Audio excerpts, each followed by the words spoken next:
If you got a reactive dog, keep watching, because in this video I'm going to explain to you 2 massive mistakes that I see people making with their reactive dogs that actually make them worse. So the first one is that you are rewarding your dog at the wrong time. Okay, I see a lot of people who are walking their reactive dogs in the park, and as soon as their dog skyrockets, they're offering them food. Now I totally get it. Okay, I know where you're coming from. You're thinking, well, my dog doesn't like dogs, it's a terrible experience, so if I give them food when they see another dog, hopefully they'll think, oh, well, every time I see a dog, I get food, and that's really nice.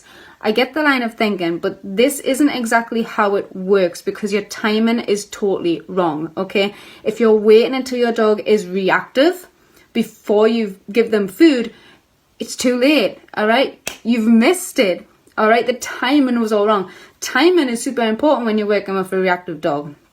The time to give them a reward is actually long before they're reactive. But if you don't have the foundation in place, they're not going to be able to cope with the presence of that dog anyway, okay? Now, we will often get clients who will say, well, I've tried rewarding my dog with good praise and treats when they're reactive, like what I've seen people do online or what I've been told to do online, but I find that when I do that, my dog just won't take any food at all. And here's why, okay? Your dog is stressed. If your dog is already being reactive towards another dog, they probably won't take any food because they're already stressed.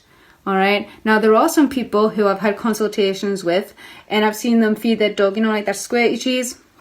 And the dog will be barking, going nuts, and then they'll have a bit of cheese. And then they'll bark and go nuts, and then have a little bit more cheese.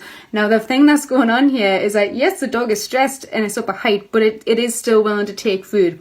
Now, that doesn't mean that it's doing anything positive, okay? If your dog is going nuts at another dog and you feed them, what your dog thinks is, I bark, bark, bark, and then I get food. So to get more food, I need to keep barking.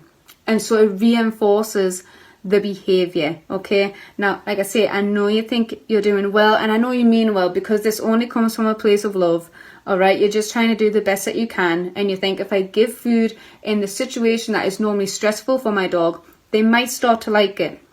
But your timing is all wrong, okay? Waiting until your dog is reactive before you give them something, you've missed your chance.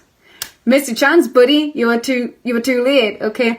But on top of that, you need to have a good foundation in place so that your dog can manage themselves in the presence of other dogs. But what I'm getting at here is timing is everything. And if you're feeding your reactive dog just after they've been reactive or during the reactivity, you've missed it. So mistake number 2 that a lot of people make is that this is something that I see a lot of people do who have got rescue dogs. They think, oh, well, the dog's being reactive probably because it's being under socialized, so I'll just take them out to the park to see other dogs, or they'll take them out at times of the day when it's really busy, okay?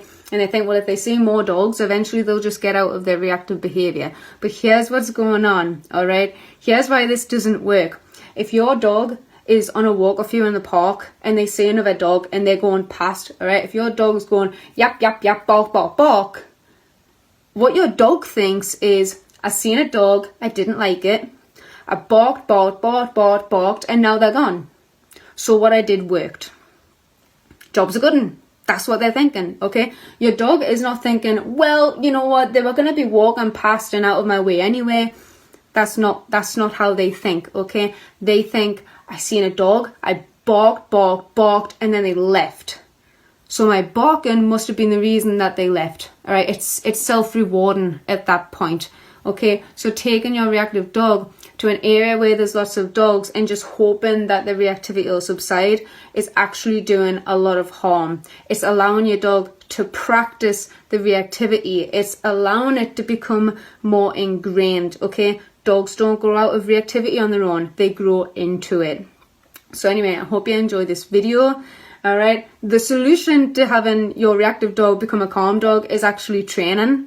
Okay. But you've got to get it right.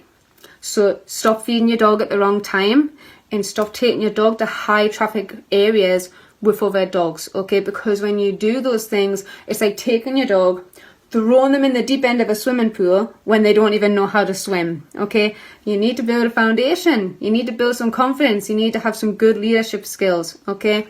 So anyway, I hope you enjoyed the video. I hope this was an insight. If you're doing either of those things, those mistakes that I mentioned, make sure you stop doing those, because I know they feel productive, but they're actually making it worse.